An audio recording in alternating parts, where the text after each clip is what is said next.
नमस्कार, times of Swaraj में आप सबों का स्वागत है और मैं हूं संतोष सिंह। और आज हम टाइम्स ऑफ स्वराज में बात कर रहे हैं कि जिस तरीके से पूरे देश में बिहार के अपराधियों का धाक रहा है, ठीक उसी तरीके से बिहार की पुलिस की भी धाक पूरे देश स्तर पर रहा है। अनुसंधान के मामले में, डिटेक्शन के मामले में और ऑपरेशन के मामले में Bihar police, Delhi police, Mumbai police और सीबीआई के बाद अपनी एक अलग पहचान बना रखी है। और यही वजह है कि इतने बड़े बड़े अपराधी भी एक दौर में बिहार में अपराध करने से अपने आप को बचते हुए दिखे थे, बचने लगे थे, जिस तरीके से अपराध चरम पर था। कल हम चर्चा करेंगे कि बिहार में जो है कैसे अडानी के अपहरण की साजिश रची गई थी, उस पर भी बहुत ज़बरदस्त स्टोरी है। लेकिन उस तरीके का अपहरण, हाई प्रोफाइल मर्डर, तमाम ऐसे हाई प्रोफाइल मामले का भी बिहार पुलिस ने बड़ा बखूबी अनुसंधान किया है, अपराधी तक पहुंचा है, सजा दिलाने में भी कामयाब रहे हैं। देश की जितनी बड़ी पुलिस एजेंसी है उसकी बात करें तो बिहार पुलिस सजा दिलाने में भी कमतर नहीं है। और यही वजह है कि बिहार पुलिस की अपनी एक अलग धाक है। देखिए, पप्पू यादव को धमकी दिया और धमकी देने के बाद लॉरेंस बिश्नोई को लेकर कई तरह की चर्चाएं बिहार में होनी शुरू हो गई। गोपालगंज के कई डॉक्टर को भी धमकी मिल गई, लगातार धमकी पर धमकी।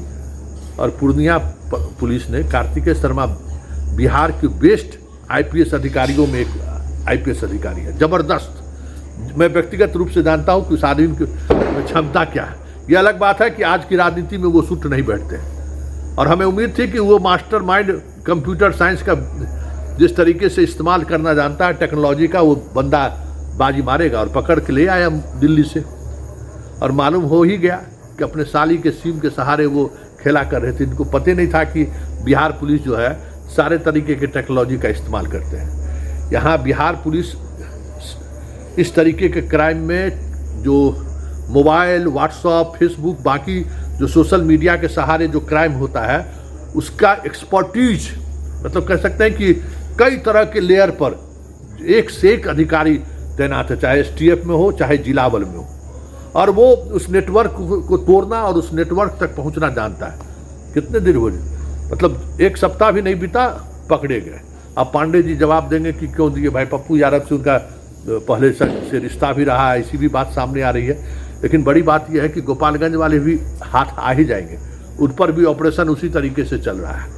मतलब लॉरेंस बिश्नोई का प्रवेश होने की बात जिस तरीके से मीडिया में चलाए जाने लगे कि उसके गैंग के लोग बिहार पहुंच गए हैं, पप्पू यादव के कैरेकी कर रहा है, खुल गया ना, औकात कितना है समझ में आ गया ना कि बिहार में जाने से पहले लॉरेंस बिश्नोई गैंग का सबसे ज़्यादा और सबसे जो उसका राइट लेफ्ट इधर उधर वाला जो अपराधी है, सबसे ज़्यादा बिहार पुलिस उसको गिरफ्तार किया है। और बहुत ही सबसे पहले मोतिहारी पुलिस उस पर ऑपरेशन शुरू किया, और करते करते पूरे रास्ते को ही आप कह सकते हैं कि इस रास्ते से आप जाने से बचता है वो।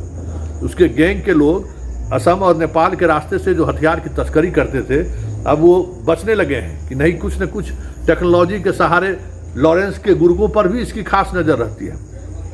तब तो एक्सपोज हो गया, अब तो कुछ कहने की जरूरत नहीं है, अभी बाकी लोग भी एक्सपोज हो गए। मतलब साफ है, बिहार में बाहुबल भी है तो पुलिस बल भी है, समानांतर चीज़ें चलती हैं।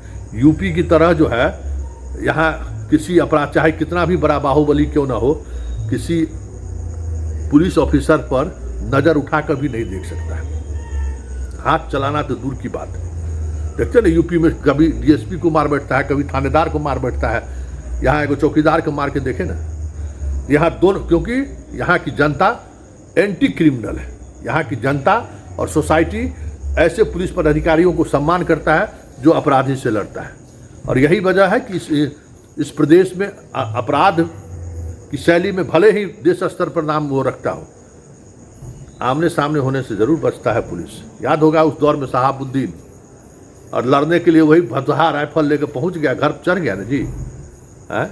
और उस दौर में बिहार में 47 का इस्तेमाल हुआ था, जिस दौर में किसी दूसरे राज्य में आपराधिक घटनाओं को अंजाम देने के लिए 47 का इस्तेमाल नहीं हुआ होगा।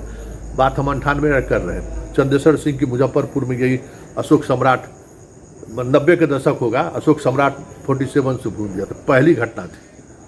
और इसलिए बिहार के अपराधियों के पास हथियार का जखीरा भी रहा है और पुलिस भी कुछ उसी अंदाज में कार्रवाई भी करता है।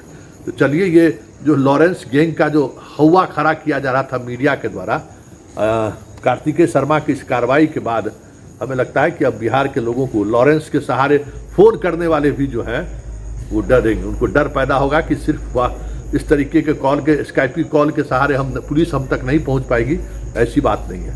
बिहार पुलिस उन तमाम टेक्नोलॉजी का इस्तेमाल करती है जिस टेक्नोलॉजी का इस्तेमाल दिल्ली पुलिस, सीबीआई या फिर मुंबई पुलिस इस्तेमाल करती है।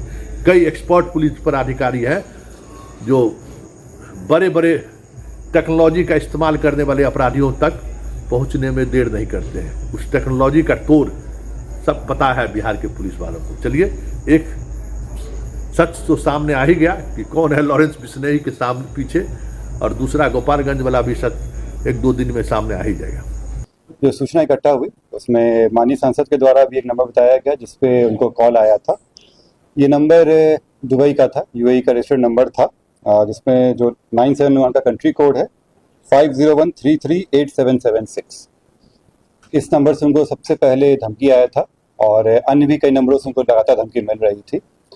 इस संबंध में जानकारी प्राप्त होते ही एक कांड दर्ज किया गया है, इसमें अनुसंधान शुरू किया गया था और आज श्री पप्पू यादव जी का आज आवेदन भी प्राप्त हुआ इसको लेकर। इसमें अनुसंधान चल रहा था। इसमें जानकारी पता चली कि इस मोबाइल में जो इस्तेमाल सिम था उसके थ्रू उनसे धमकी दी गई थी। जो सिम और मोबाइल रिकवर कर लिया गया है। जो व्यक्ति थे ये दिल्ली के रहने वाले महेश पांडे, पिता कृष्ण कुमार पांडे, सेक्टर 4 नई दिल्ली के रहने वाले हैं। ये पूर्व में भी दिल्ली में कई जगह काम कर चुके हैं और कई माननीय लोगों से भी इनके साथ संबंध रहे हैं। इनके कईयों के लिए काम भी किए हैं। साथ ही एम्स और सेना के कैंटीन में भी ये काम कर चुके हैं, जो इनके द्वारा बताया गया है। प्रारंभिक जांच में अभी यही आया है और इस व्यक्ति को गिरफ्तार कर लिया गया है। अभी हम लोग कोर्ट में प्रस्तुत करेंगे, बाकी रिमांड पे लेने के बाद अन्य पूछताछ की जाएगी। इसका दिल्ली से की गई गिरफ्तारी। कोई गैंग में शामिल? इनके द्वारा जो अभी तक आया है उसमें गैंग का कहीं से कोई नहीं आया है। इनके द्वारा बताया गया है कि ये जो न्यूज़ में इनका स्टेटमेंट देखे थे माननीय सांसद जी का, उसके बाद इनको लगा कि चूँकि कुछ दिन से भी कुछ काम नहीं कर रहे थे तो इनको लगा कि इसमें किया जा सकता है। इनके भी संबंध कई लोगों से रहे हैं। माननीय सांसद के भी कुछ लोगों के साथ इनके कॉन्टैक्ट रहे हैं इसमें पूर्व में भी। तो अन्य जितने भी एंगल है उस पर हम लोग दिखवा रहे हैं इसमें।